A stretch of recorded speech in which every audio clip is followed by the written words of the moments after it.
What the fuck is up? It's Scott Walker coming to you live from the road. That's right, we're on the fucking road. This is the first podcast outside of my house. I brought my laptop for work and I was like, you know what? I'm gonna bring the fucking microphone and the headset. We're gonna record some pods from the road. So this is Tales of the Road Part 1. And I'm coming to you live from Biloxi, Mississippi. Technically Ocean Springs, Mississippi, slightly north. It's like 10 minutes north of Biloxi. Doing the my first legit comedy festival tomorrow, the Lunchbox Comedy Festival. And I came down a day early to gamble, and because the festival starts at 11 a.m. tomorrow, there's like it starts off with like a live podcast of some people. I think my show isn't until like 5:30, but there's like a whole bunch of shit going on. There's like a live podcast, and then a comedy show, and then live music, and then the second comedy show. I'm on the second comedy show, and then right after the second is the last comedy show. So I'm gonna be like drinking and partying all day tomorrow. It's there's a lot going on at that festival. There's a petting zoo. There's a petting zoo, a live podcast, a live rock band, or I think they're like metal rock. I'm not sure. I think they're like rock. And then 3 comedy shows. And there's like tattoo booths, food trucks. I might get a tattoo, which I've debated it for a little while because I kind of want to get it on like my wrist, but I know it's gonna piss off my parents and my family. But you know what? We'll see how it goes. Maybe I'll get a few drinks and I won't care. You know, we'll see. But I came down a day early just because I didn't want to drive. I didn't want to wake up early as shit and then drive like 4 hours here. I guess I could have, but I want to like work out. I want to go for a run in the morning and get breakfast down the road. There's like a Waffle House and a Denny's down the road, so I might pick one or the other. I'm not sure. And then I want to get to the festival like early and hang. I need to control the amount of drinking I do, though. I might try to like do maybe 2 beers an hour. Nah. You see, that's by the time I get up, man, it's gonna be like almost 6 when I'm doing my set, probably. So if I got there at like noon, I guess I'm 12 beers deep by the time I'm on stage. I don't know. It's gonna be a fucking fun ass set, I can tell you that. So I came down early. I took most of the day off work. I only worked like an hour, and then I did a little boxing session because I'm gonna be gone for like 8 days. So I did a little boxing session, jump rope, double end bag work, heavy bag work, and then packed my bags and bounced. Said goodbye to my cats. Said goodbye to my wife early in the morning. I'm gonna miss them, but my wife will keep me posted on what my cats are up to and sending me cute pictures. She sent me a cute picture of my black cat earlier, playing with her pickle. She has like a little stuffed animal pickle toy. That's like her favorite. She's so damn cute. But yeah. So I came down a day early. I got here at like 5. And then checked into the hotel. I'm a Hilton Honors member. Not a big deal.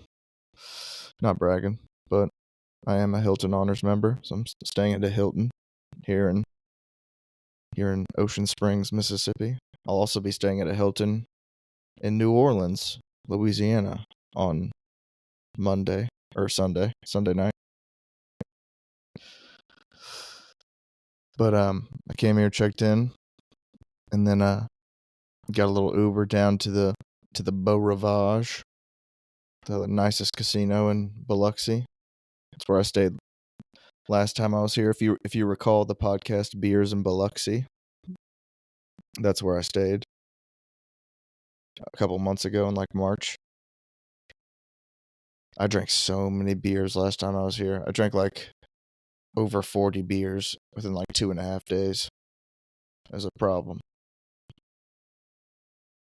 I ended up making a decent amount of money on gambling. But this time I came down and I was like, you know what? I know I'm gonna lose money gambling. So when I got to the Beau Rivage, I went to the ATM and I was trying to decide how much money I'm gonna pull out. I was like, should I get $250 out? I thought $250 was kind of conservative. And I was like, you know what? I'm only gonna play with 100 because I know for a fact I'm leaving here with nothing.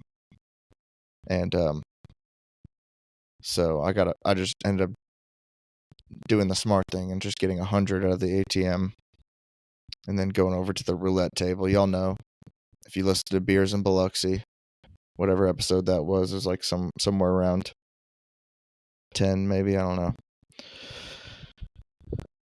Roulette is my favorite game to play at casinos. So I sat down with $100. I got $5 chips, and the betting minimum was $15. Dude, last time I was here in Biloxi, I mean, the first day I was betting stacks of $25 chips like it was nothing, and then the second day I was stacking $100 chips. Like there was a couple times where I bet like 300, 500, 800 on just like a single bet. And I was like, that was wild. So this time I was just playing with $5 chips. And the first dealer that was at the roulette table was an evil little Asian lady. And I'm not trying to make judgments about her, but she was doing some sort of witchcraft. She was an evil little woman. Like within the first couple hands, I was down to like $15. And I wasn't even betting that hard. Like I was down to like 10%. Like I was down low very fast. Literally in the first nine spins, she spun double zeros 3 times. I was like, what is she doing? This lady's up to something.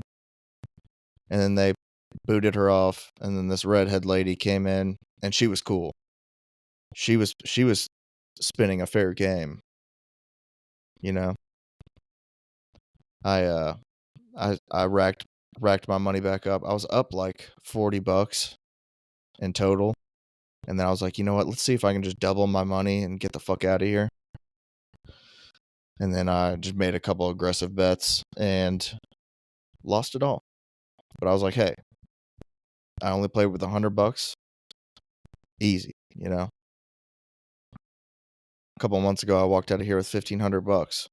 And I was like, so net positive. You know, I came back here. I was like, you can lose. I learned my lesson the first time. I was like, because there was ups. If you listen to that earlier podcast, there was a lot of ups and downs. Like I was down a lot of money at one point in my first trip here. So I was like, I kept that in mind this time. I was like, there's a good chance I do not win money this time if I made money last time. And also the Beau Rivage, it is the nicest casino, but I think there's a reason why. Because where I made my money last time here was at the Hard Rock down the road, which isn't as nice. I was like, maybe there's a reason to that. Maybe the Beau Rivage is stacking money because it's not as fair, you know? The odds are not in my favor at the Beau Rivage, but it's super nice, and I just think it's cool. Biloxi's awesome, man. If you're in the Southeast and you want to gamble, and you don't want to like fly to Vegas, drive to Biloxi, Mississippi, dog. There's some great casinos down here. I just took a bunch of Ubers, and I'm just rolling solo. So I was just chatting with the Uber drivers. The first one was kind of like a foreign dude. He was chill. The second guy that picked me up, the first one was like a Honda Accord, so it wasn't like as comfortable of a ride. But the second guy that came to pick me up was like white Suburban. And I was like, oh hell yeah, this is gonna be a comfy ride. And he was the dopest one to talk to. Maybe because I had a couple drinks in me already.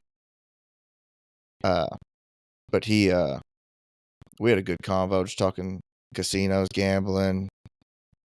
He had been around. He's like from Puerto Rico or some shit, and he'd been around the southeast. He's telling me about the Golden Nugget and Lake Charles. And then I told him, I was like, yeah, I'm here doing stand up comedy. He's like, are you doing that thing at the church? And I was like, oh yeah, I'm at the sanctuary tomorrow. And he's like, oh yeah, I saw that. And I was like, hell yeah, dude, that's a good sign. That means the word is out. If an Uber driver knows about the comedy festival, that means something's up. That means the word's getting around town. Should be a good festival tomorrow. I helped run some ads, do some advertisements for the festival. Earlier this week, I did a 3-day ad within a 30-mile radius of the festival, and targeted to people interested in comedy and entertainment and live performances and music and shit like that. And I think it got some good traction. At least it spread the word. I was kind of glad that my Uber driver recognized it, because I just told him I was here to do stand up comedy. So I was glad that he was familiar with the festival going on. And then I went to a fine establishment that I went to here last time, Twin Peaks. Got me some cheese bites, got me some chicken tenders. My tummy was feeling a little weird earlier. I hadn't really eaten a lot today, and I was like, I need some chicken tenders stat. That's what the doctor ordered.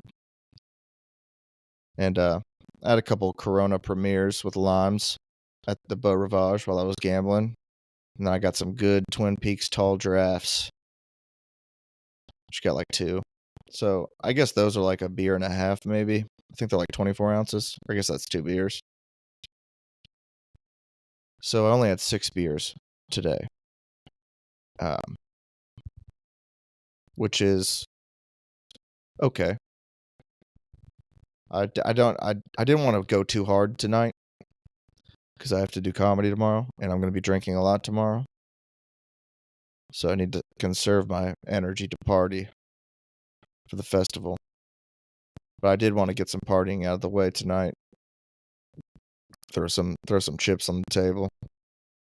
Drink some Coronas. Pop a Zin or 2, Feeling good, feeling great. And then my last Uber ride to the hotel was from the restaurant, was telling me about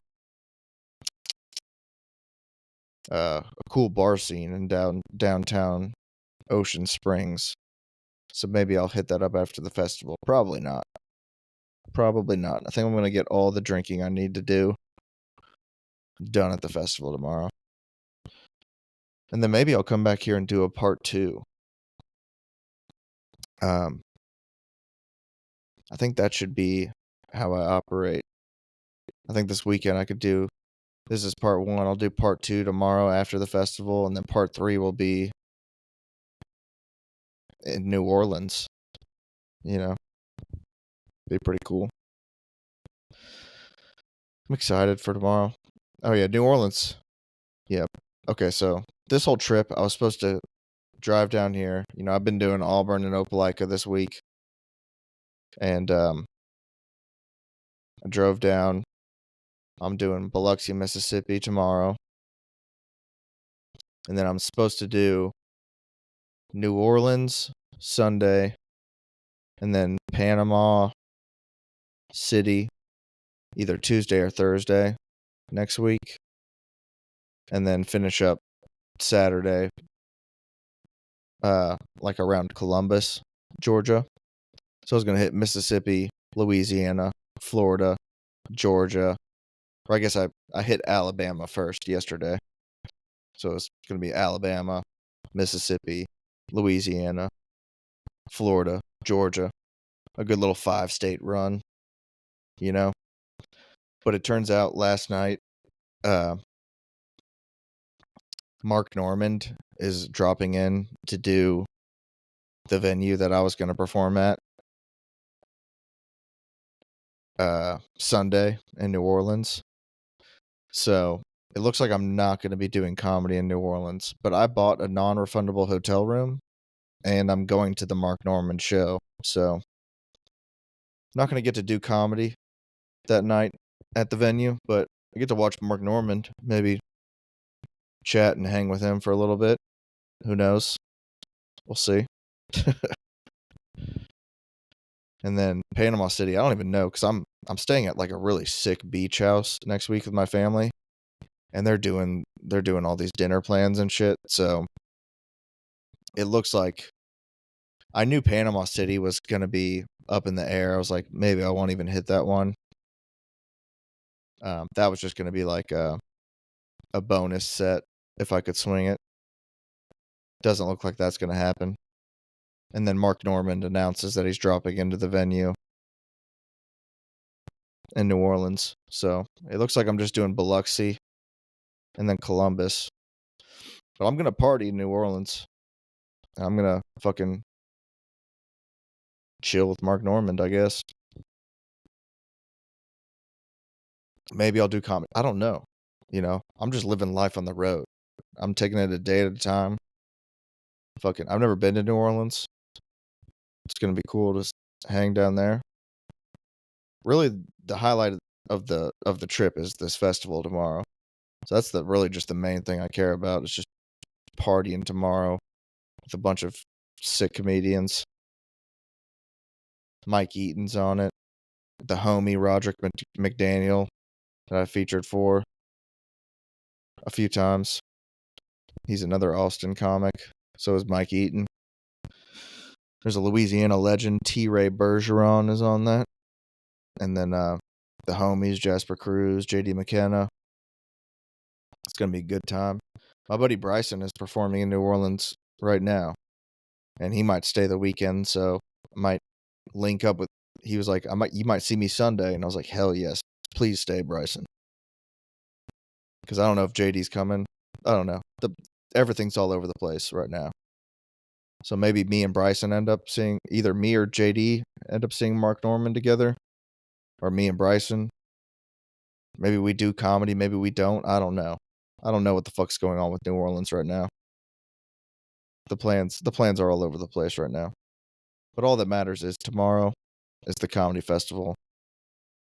I'm gonna tear it the fuck up. I might get a tattoo. Who knows? I might check out the petting zoo. Definitely gonna check out the petting zoo. Maybe I'll get a tattoo. Maybe on my wrist. I don't know. Maybe I'll get a face tat. That'd be insane. I don't know. I do want to get a tattoo. I want to get the if you're familiar with the like comedy and tragedy masks, like goes back, it's like a historical thing from like theater and shit like that. I kind of want to get like a small little comedy mask because I've always liked. I think the symbolism is cool, and I got it at my first comedy festival. You know, that'd be cool. I also wanted to get like a square with a circle inside of it that like touches. I wanted to get like a square with a circle inside of it to symbolize the squared circle of the boxing ring. But I don't know where to get that, and I'm not going to get that probably. I just think that's a cool symbol that means something to me. is the squared circle of the boxing ring, and the comedy mask. But the comedy mask is one that I'm actually debating. We'll see. It's gonna piss my family off if I do get it. But, you know, down the road maybe I could get it lasered off if I don't like it. Who gives a shit, dude? You only live once, you know? Get tattoos at comedy festivals. Yeah. Yeah, my brother was like, "Dude, you should hit this open mic in at the beach."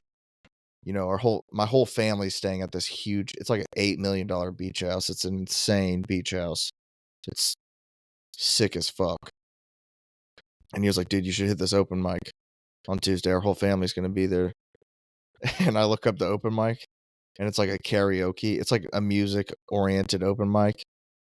And not only that, it's not the comedy vibe, but not only that, I don't really want to do like my authentic form of comedy in front of my entire family, because generally I'm one of the dirtiest and just darkest comedians. Like, it's dark humor and it's dirty as fuck. Like, when I'm just going, that's how like 90% of my 90 to 95% of my sets are. I can also do clean. Like, I generally think in our local scene, I am the darkest and dirtiest, but if you asked for like who was the best clean comedian, I might also be the best clean comedian. Arguably. I don't know. I can do 10 minutes clean very well, but I don't do it very often. That's something I do need to work on, is this like very experienced female comedian uh that moved from Tacoma, Washington. She reviewed one of my tapes for me, and she was also like, she gave me some good advice on it, and she also said like you should also consider getting a clean set filmed for like if you're applying for something clean. And that I never even thought about that. I was like, I should get a clean set filmed, because right now I have a bunch of unlisted stuff on YouTube, but the only two videos are like 10 and 12-minute sets from Louisiana and Alabama, of me doing just like my usual like dark and dirty shit, like my usual style. But I was like, dude, I do have some good clean material, and that wouldn't. I was like, that's a great idea. Honestly, I never even thought about it until she brought it up in that review. So I do need to work on, maybe later on this year I'll polish up some clean stuff, because that is a really good thing to have. Because usually once in a blue moon, like once every couple months, like once every like 2 or 3 months, I'll show up and I'll just be like, I think I've done a clean. I've done just a strictly clean material sets a few times this year. So it's like once every like 2 months or so, I'll just show up and be like, you know what? I don't feel like saying fucking. Sometimes I just get in a mood where I'm like, you know what? I don't feel like saying dirty, fucked up shit tonight. I'll just do clean stuff. And usually it goes great. And I'm like, dude, I could do this. I don't need to say all this fucking horrible shit. But I do enjoy fucked up jokes. That's my go-to. So, but you know, it's a good thing to be able to do clean. You know, so when the scenario comes, if my entire family shows up to a show, I don't want them to hear some of the stuff I say usually to strangers.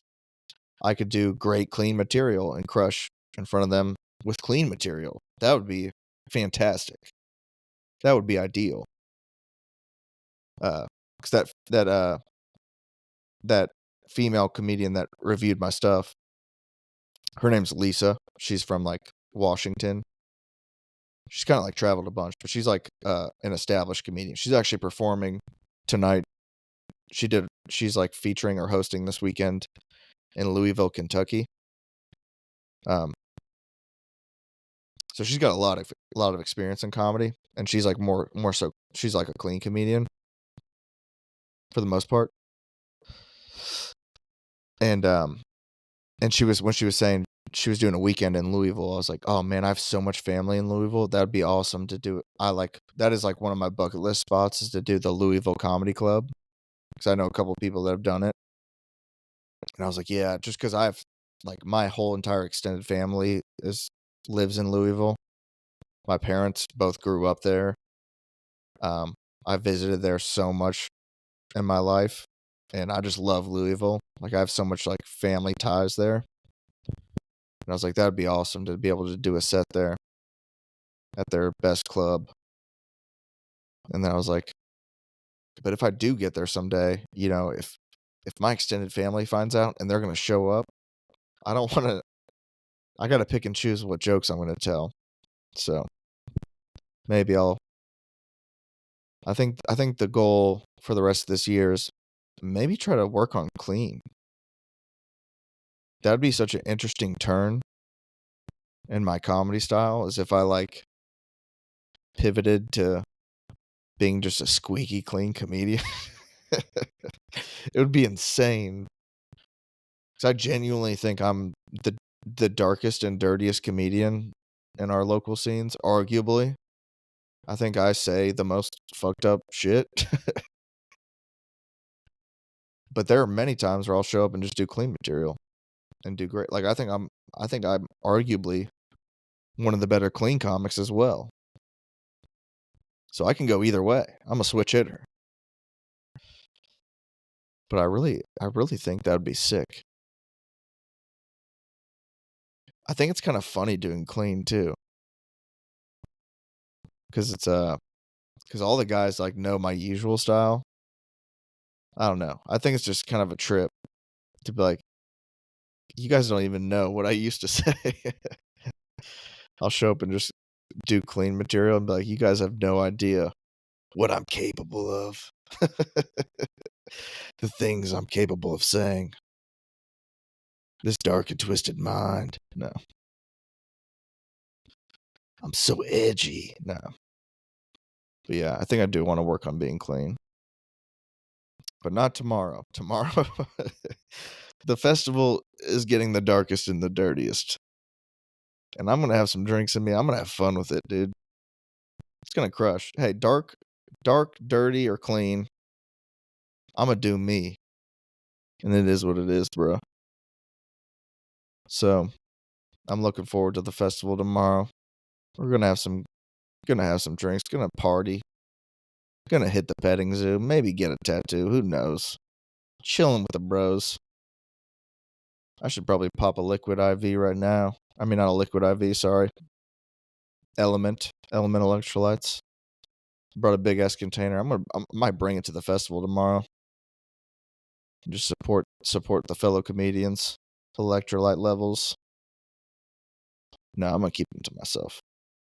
These comedians, they don't care about their electrolyte bounce. They're fucking heathens. They're not concerned with their electrolyte bounce like I am. They're not pushing their bodies to the limits. But this is Tales of the Road Part 1. And maybe if I'm somewhat in a coherent state of mind by the time I get back to my hotel room tomorrow night after the festival, maybe I'll do a part 2. And then part 3 in New Orleans after, I guess, seeing Mark Norman and not doing comedy. It's kind of a bummer, but kind of sick. Like, I'm going to see Mark Norman in, like, a room that fits 30 people, maybe. I don't know. I'm going to be within arm's reach of Mark Norman. Maybe I should swing on him. Like, how dare you bump my show? I was going to do comedy here, Mark. Just fucking heckle him. Like, boo. Boo. I was supposed to do comedy tonight, Mark. Let me do a set. Let me do 5. Fucking heckle him. No. He's cool. He's the man. That's going to be dope. It's going to be dope. Maybe I'll fucking stay an extra night and try to find something in New Orleans. Who knows? I don't know. The plans are all over the place. All that matters is we got the festival tomorrow. We're going to be in New Orleans the day after. Probably not doing comedy. Maybe we'll find something. I don't know. I don't know what the fuck's going on. But we'll figure it out. And then we're going to Florida, staying in a sick beach house. Maybe do Panama City. Maybe not. Staying there until for like 5 days. Driving back home. Doing a show near Columbus. And then celebrating my wife's birthday the day after. Taking it a day at a time. That's how you have to live life on the road. As a road dog.